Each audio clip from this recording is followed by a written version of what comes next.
2023년 마지막 날이고요. 마지막 주일이기도 합니다. 2023년을 우리가 보내면서 하나님께서 여기까지 인도해 주신 그 은혜에 감사하실 수 있기를 바라고 2024년 새로운 한 해를 소망 가운데 열어가는 모든 교우들 되시기를 주님의 이름으로 축원합니다. 신상품에 비해서 중고품들은 가격이 굉장히 저렴하죠. 그래서 우리가 새 차를 사면 굉장히 돈을 많이 줘야 되지만 중고차를 사면 돈을 좀 적게 주고도 우리가 차를 살 수 있습니다. 물론 얼마 전에 반도체 대란이 있어서 새 차를 봤는데 뭐 1년씩, 2년씩 이렇게 걸릴 때는 중고차 값이 오히려 새 차 값보다 더 비싸졌던 기현상이 있기는 했었습니다. 그러나 일반적으로는요, 중고차 값보다는 새 차 값이 훨씬 비싸죠. 차를 사서 한 1년, 뭐 2년, 뭐 제대로 타지 않았는데도 차 값이 뭐 20%, 30% 이렇게 뚝뚝 떨어집니다. 어떨 때는요, 차를 사서 한 번도 타지 않고 그대로 파는데 그게 중고차라는 이름으로 몇백만 원씩 싸게 팔리기도 하죠. 그러니까 사람들이 그런 생각을 합니다. 굳이 새 차를 살 필요가 있느냐? 중고차라도 깨끗한 거 사면 그게 더 합리적인 소비가 아닌가? 그렇게 이야기를 합니다. 자, 그러다 보니까 이제 중고품 거래들이 많아지죠. 뭐 여러분들 중에서도 당땡 마켓 뭐 이런 거 이용해 보신 분들 많이 계실 겁니다. 가격이 저렴하고요. 또 과소비를 좀 이렇게 진정시킬 수 있으니까 그 꽤 괜찮은 거 아니냐 이렇게 생각하죠. 그러나 누군가가 먼저 썼다 이런 게 사실은 좀 꺼름직함이 있는 게 사실입니다. 그래서 이왕이면 세계도 좋지 않나. 그러다 보니까 사람들이 새로운 것을 소망하는 마음들이 사실 굉장히 많습니다. 사람들은요, 새로운 것에 대한 가치를 추구해요. 그래서 무엇인가 새로운 것이 나왔다라고 하면 굉장히 그걸 높은 가격에 사게 되죠. 식당 같은 데들도 보면 항상 원조 싸움을 하는 이유가 뭡니까? 누가 제일 먼저 시작했느냐. 이게 그렇게 중요하다는 거 아닙니까? 역사상 최초로 이런 이야기들 굉장히 좋아하고요. 역사상 최초로 무엇인가를 발견하거나 발명하면 뭐 그 가치는 뭐 천문학적이죠. 지금까지도 초전도체라고 하는 것 때문에 계속해서 논란이 진행되고 있습니다. 상온상압에서 전기 저항이 거의 제로에 가까운 그런 초전도체가 정말 만들어졌느냐? 이것 때문에 지금 막 학계에서도 논쟁이 일어나는 거 아닙니까? 그러니까 이게 만들어지면 앞으로 우리나라의 먹거리가 수십 년, 수백 년에 해결될 수 있는 정말 획기적인 발명품이다. 이런 이야기들을 하죠. 자, 그래서 우리가 늘 무엇인가 새로운 걸 만들어내려고 해요. 어떤 제품을 기업이 만들어낼 때도 그 안에 혁신이 담겨져 있는가, 얼마나 새로운가라고 하는 걸 가지고 사람들이 극찬을 하지 않습니까? 그러니까 한번 생각해 보십시오. 우리가 처음 스마트폰을 손에 넣었을 때 그 얼마나 깜짝 놀라셨어요. 아니, 핸드폰이 이렇게 접힌다고요? 폴더블 폰 이런 것들 보면서 막 사람들이 그런 혁신과 새로운 것에 열광을 하게 되죠. 자, 그러나 문제는 뭡니까? 인간의 삶에 있어서요, 정말 근본적인 것, 정말 중요한 것은 완전히 새로워지기가 어렵더라는 것입니다. 사람이 무슨 대단한 새로운 걸 만들고 뭔가 새로운 걸 발견하고 창조하고 막 이런 걸 한 것처럼 떠들썩하지만 사실 인간의 삶은요, 그렇게 새로워지지가 않습니다. 왜 그럴까요? 인간은요, 계속해서 과거의 것을 연속하거나 그걸 지속하는 경우가 많기 때문에 그래요. 사람이 전혀 새로운 일들을 하기가 어렵다는 거죠. 그래서 솔로몬은 전도서 3장 15절에서 이렇게 이야기하지요. 이제 있는 것이 옛적에 있었고 장래에 있을 것도 옛적에 있었나니 하나님은 이미 지나간 것을 다시 찾으시느니라 말씀합니다. 이게 인간사의 특징이라는 거예요. 아, 뭔가 새로운가 보니까요, 이거 과거에 있었던 거라는 거예요. 야, 이제 정말 새로운 게 만들어졌나? 이전에 그거 있었던 것이다 라고 하는 것이죠. 그러니까 하나님께서는요, 인간사에서 일어나는 일들이 과거의 것을 조금 변형시킨 것 정도일 뿐이다라고 하는 것을 우리에게 말씀하고 있습니다. 근데 어떻습니까? 우리가 삶을 살아가면서 막 우리 인생이 완전히 새로워지기를 원하잖아요. 내 인생이 좀 새로운 인생이 될 수 없을까? 이제까지의 인생은 좀 지워버리고 이제 우리가 좀 새로운 존재로 살아갈 수 없을까? 그런 열망이 일어나죠. 특별히 이제 이렇게 연말이 되고 새로운 한 해가 시작되면서 새해가 시작되는 것처럼 우리 인생이 좀 새로웠으면 좋겠다. 그런 간절함이 우리에게 있는 거 아닙니까? 타이머에서 리셋하면 처음으로 돌아가는 것처럼 우리 인생이 그렇게 새로워질 수 있는 길은 없을까? 그런 소망을 가지면서 살아갑니다. 자, 한 해의 마지막 날 우리가 오늘 이 새로움이라고 하는 화두를 가지고 하나님의 말씀을 함께 나누도록 하겠습니다. 이 이사야 선지자 시대 때는요, 남유다 백성들이 정말 자기 역사를 새로 쓰고 싶었습니다. 왜냐하면 이스라엘 백성들의 역사가 엉망이었거든요. 하나님께서 아브라함을 선택하셔서 그를 하나님의 택하신 민족으로 세워주시지 않았습니까? 출애굽하는 놀라운 기적도 그들이 경험하게 됐는데요. 그 이후에 그들은 하나님의 마음에 합당한 민족이 되지 못했습니다. 하나님께서 그들을 직접 다스리시면서 세상의 다른 민족들과는 전혀 다른 새로운 민족이 되게 하시기 원했는데요. 그들은 세상의 다른 나라들처럼 우리도 왕을 좀 세워주셨으면 좋겠다. 그런 마음을 가졌던 거예요. 하나님께서 전혀 내키지 않으셨지만 그들이 하도 때를 쓰니까 왕을 세워주셨습니다. 그러면서 말씀하셨죠. 왕은 율법을 철저히 지켜야 된다. 근데 이스라엘의 왕들이 율법 지키지 않았잖아요. 다윗 이후로 솔로몬 왕 때 후기가 됐을 때 리더십은 곤두박질 치기 시작합니다. 그리고 솔로몬의 아들이었던 르호보암 때 결국은 북이스라엘과 남유다로 나뉘게 되죠. 그리고 이사야 선지자가 다스릴 때가 됐을 때는 이미 북이스라엘이 멸망하고 난 이후였습니다. 자, 이런 상황이 되니까요, 뭔가 이스라엘 역사가 새로워지기를 바랬던 것이죠. 그들이 스스로 전혀 노력을 안 했던 건 아니에요. 사무엘 시대 때 그들이 새로워지기 위해서 얼마나 많은 노력을 했습니까?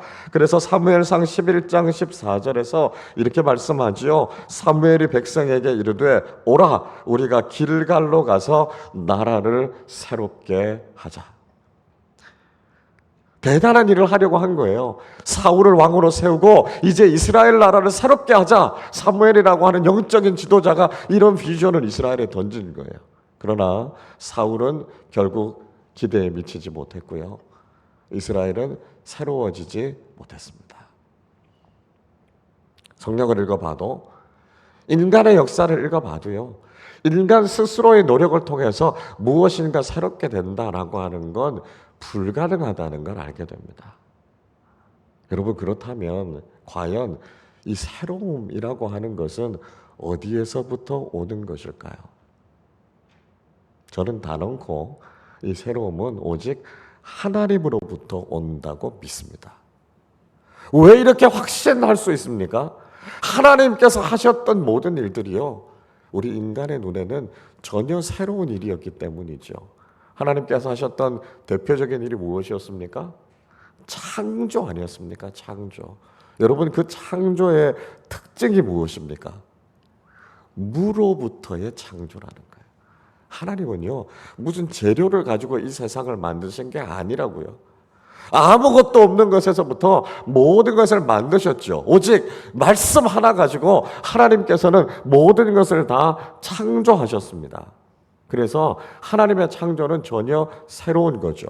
하나님께서 창조하셨다라고 하는 히브리어 단어 바라라고 하는 말은요, 사람에게는 쓰이지 않는 말이에요.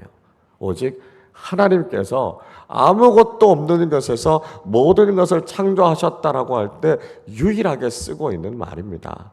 그렇기 때문에 하나님이야말로 모든 새로움을 이루어 가시는 유일한 분이시라는 거죠. 자, 인간 역사 속에서 그렇게 하나님께서 창조하신 것처럼 새로운 일을 하려고 시도하는 사람들이 있었습니다. 그러나 천지가 개벽할 만한 그런 새로운 일은 전혀 일어나지 않았어요.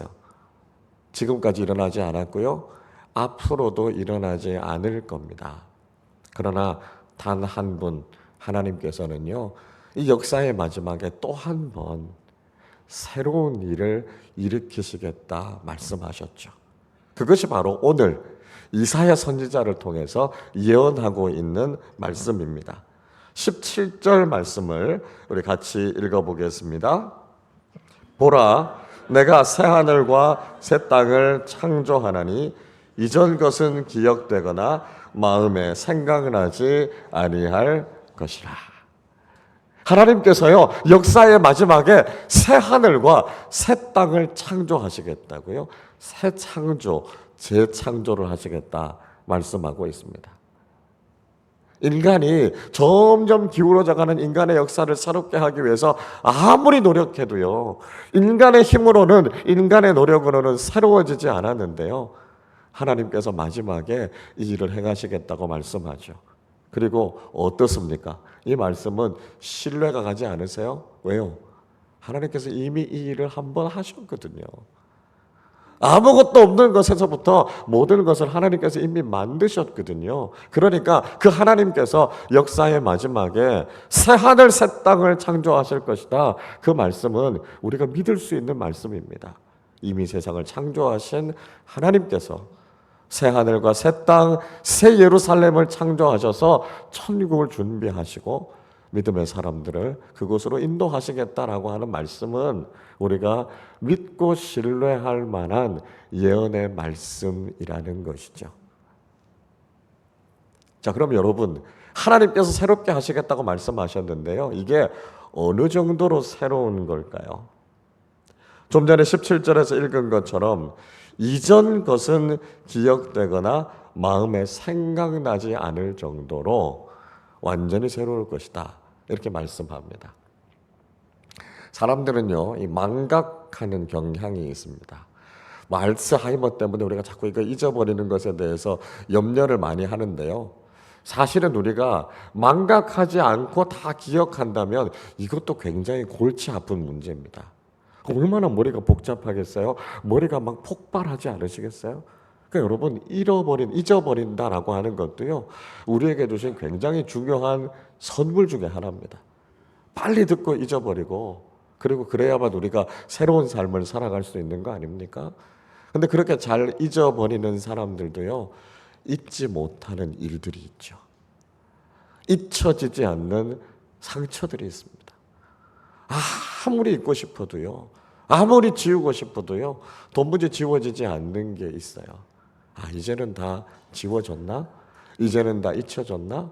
그런데 또 그 이야기를 들으면 스물스물 그 기억과 상처가 다시 올라오죠.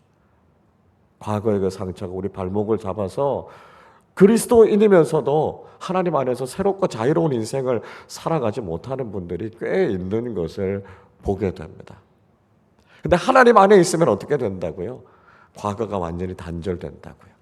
하나님께서 우리 인생을 새롭게 열어가시면요, 과거의 상처가요, 우리 발목 잡지 않는다고요.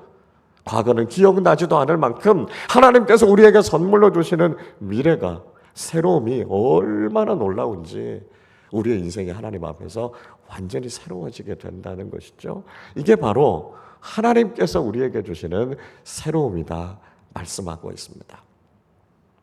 계속해서 이사야 선지자는 그 새로움에 대한 몇 가지 특징을 이야기합니다.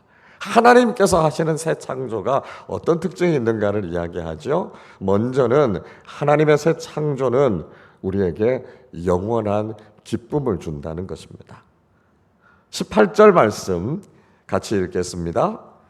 너희는 내가 창조하는 것으로 말미암아 영원히 기뻐하며 즐거워할지니라. 보라, 내가 예루살렘을 즐거운 성으로 창조하며 그 백성을 기쁨으로 삼고. 하나님께서 새 창조를 하시면요, 모든 백성들이 다 기뻐하고 즐거워한다는 거예요. 물론 세상에서도 이런 기쁨이 있습니다. 즐거움이 있어요. 그러나 하나님께서 주시는 기쁨과는 차원이 달라요. 근본적으로 달라요. 그래서 하나님께서 주시는 기쁨을 가리켜서 세상이 줄 수 없는 기쁨, 세상이 알 수 없는 기쁨이라고 하죠. 요한복음 16장 22절에서 이렇게 말씀합니다. 지금은 너희가 근심하나 내가 다시 너희를 보리니 너희 마음이 기쁠 것이요 너희 기쁨을 빼앗을 자가 없으리라. 하나님께서 주시는 기쁨은요, 세상이 빼앗아 가지 못한다고요. 이게 진짜 기쁨이라는 것이죠. 우리가 세상에서도 새로운 것을 얻게 되면 기쁨이 있습니다. 새 옷을 사고 새 차를 사고 새 집을 샀을 때 기쁨이 있죠. 여러분, 새 옷을 사고 그걸 내일 입을 마음에 들떠서 가족들 다 잠자는데 옆방에 가서 그 새 옷 입어보고 이렇게 자태를 뽐내보신 적 있지 않으십니까? 남자분들 새 차 사고는요, 차를 아파트 주차장에 세워놨는데 방에서 못 자고 차에 가서 주무시는 분들도 계시더라고요. 그 누가 슬쩍 긁으면 어떡해요? 걱정이 돼서 잠이 안 와요. 그렇게 애지중지합니다. 아이들이 차 안에서 음식을 먹어요? 그 절대 금지 안 돼요. 새 집을 사고 그게 처음 내가 장만한 집이면요, 야, 이게 꿈인가 생신가, 그 얼마나 기쁩니까? 잠이 안 오니까 거실에 또 나와보고 이 방 저 방 들어가 보고 화장실도 가보고 베란다도 나가보고, 그래도 실감이 가지 않죠. 근데 어떻습니까? 그 기쁨이요, 그렇게 오래 가지 않더라는 거예요. 그렇게 좋았던 새 옷 나중에는요, 다른 빨랫감들하고 막 방에 이렇게 널브러져 있어요. 그렇게 애지중지했던 새 차들 그냥 아무데나 주차하고 그냥 옵니다. 겉에 막 흙먼지 묻고요, 흙탕물 튀기고요. 아니 뭐 실내만 더럽지 않으면 차가 가기만 하면 되지. 새 집 그렇게 좋았는데 몇 달 지나고 나면 자꾸 이렇게 불평불만이 생겨요. 이 구조가 별로 예쁘지가 않다고요. 입지 조건이 별로 좋지 않고 교통이 그렇게 편리하지가 않다고요. 이 시공사가 제대로 건물을 튼튼하게 안 지은 것 같다고요. 좀 더 넓은 집을 살 걸 그랬나? 몇 달 지나면 이런 생각이 든다는 거예요. 여러분, 그런데 하나님께서 주시는 기쁨은 어떨까요? 참 신기한 게 뭐냐 하면요, 하나님이 주시는 기쁨은 시간이 지날수록 그 기쁨이 더 커지더라는 거예요.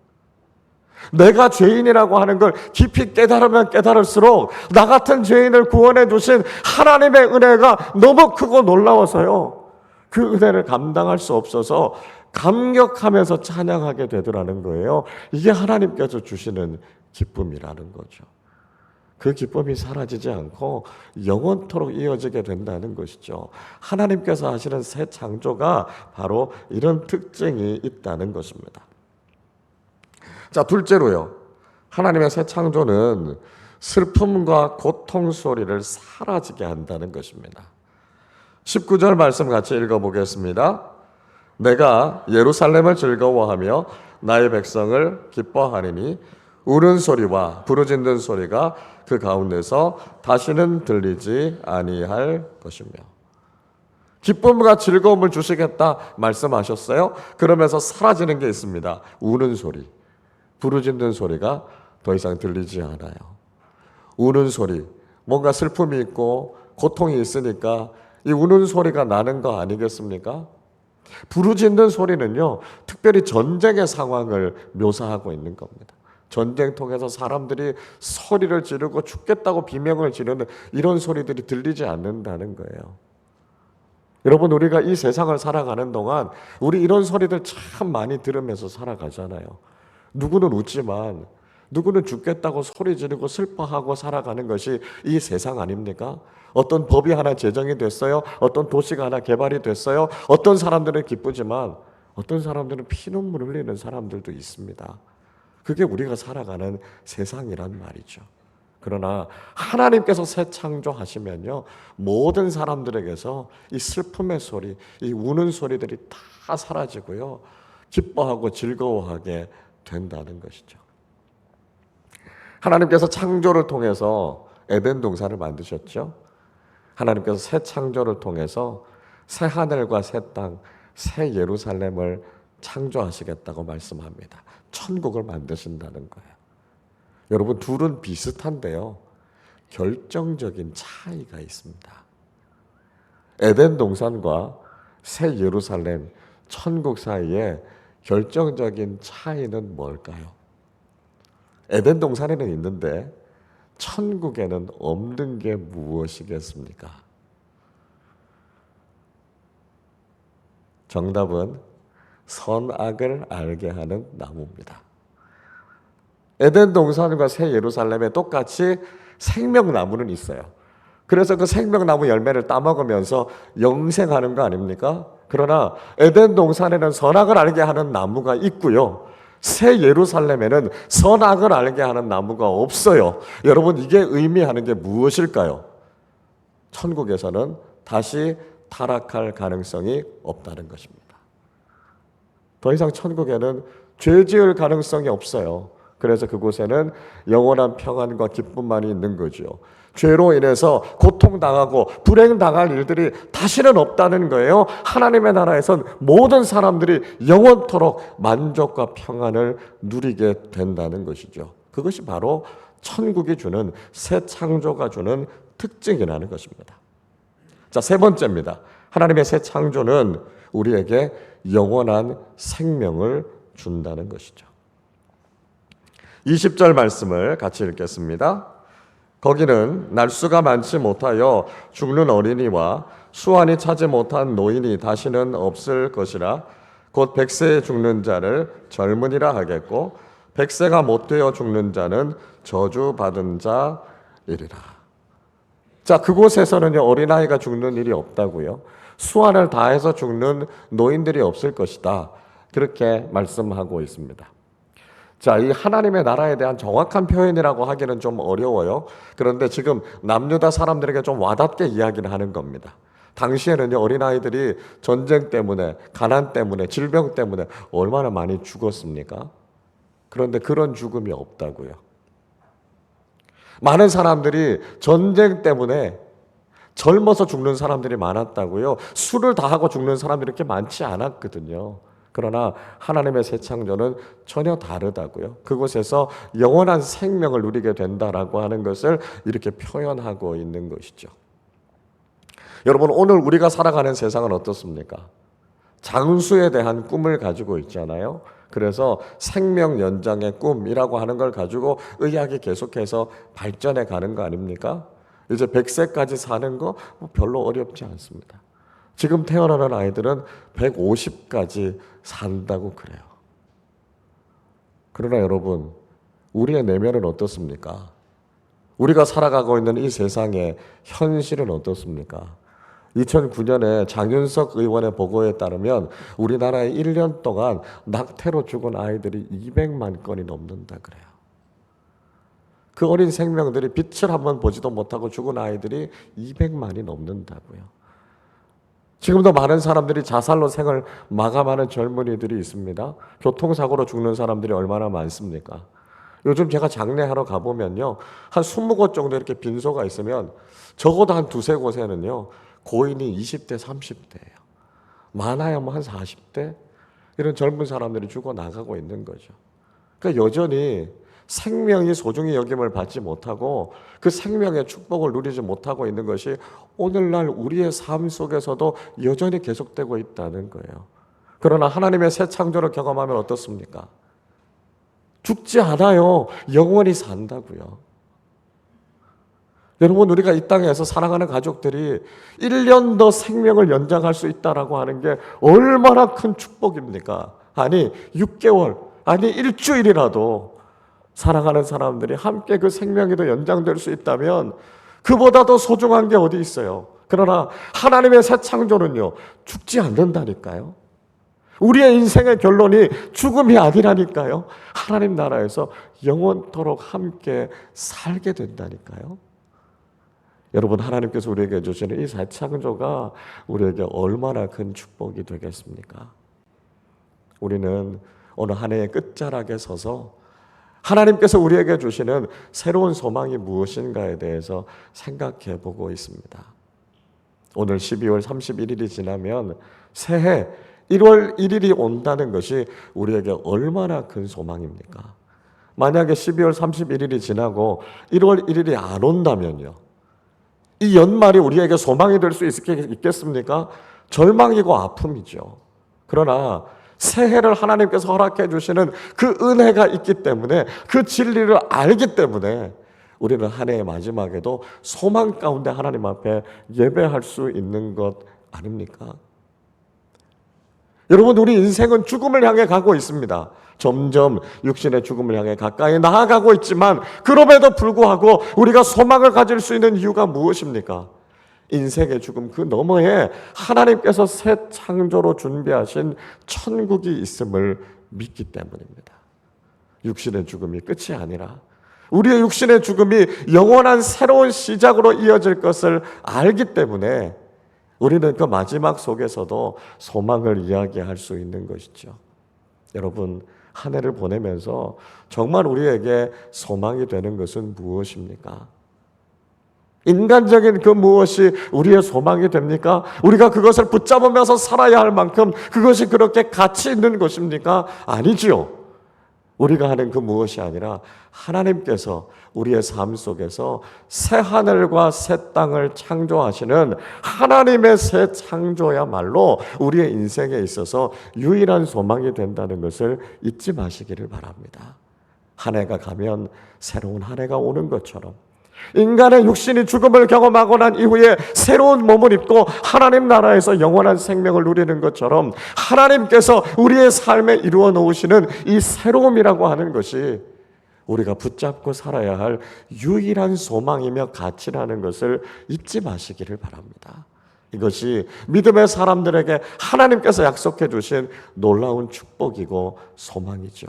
오늘 2023년 12월 31일 이 마지막 예배를 드리면서 우리가 다시 한번 소망 가운데 하나님께서 우리를 위해 열어가실 새로운 창조를 바라보면서 우리 인생의 주인이 되시고 우리의 모든 삶의 찬양과 영광을 받으실 하나님만을 높여드리고 주님을 신뢰하며 믿음의 길을 걸어가는 우리 모두가 되시기를 주님의 이름으로 축원합니다. 기도하겠습니다. 여러분, 한 해가 가고 새로운 한 해가 시작되는 것은 당연한 게 아닙니다. 하나님께서 우리에게 주신 놀라운 선물이죠. 우리가 육신의 죽음을 경험하고 난 이후에 하나님 나라의 영원한 생명을 누리게 되는 것, 하나님께서 우리에게 주신 놀라운 축복입니다. 여러분, 한 해의 끝자락에 서서 여러분 무엇을 소망하고 계십니까? 내년에도 우리가 열심히 노력해서 새롭게 내 인생을 가꾸어 보리라. 거기에서 소망을 찾으십니까? 그렇지 않습니다. 이전 것은 전혀 기억나지 않을 정도로 우리의 삶을 새롭게 하시고 우리에게 새로운 기회를 주시고 우리에게 영원한 생명을 약속해 주신 하나님께만 소망이 있다는 것을 기억하실 수 있기를 바라고요.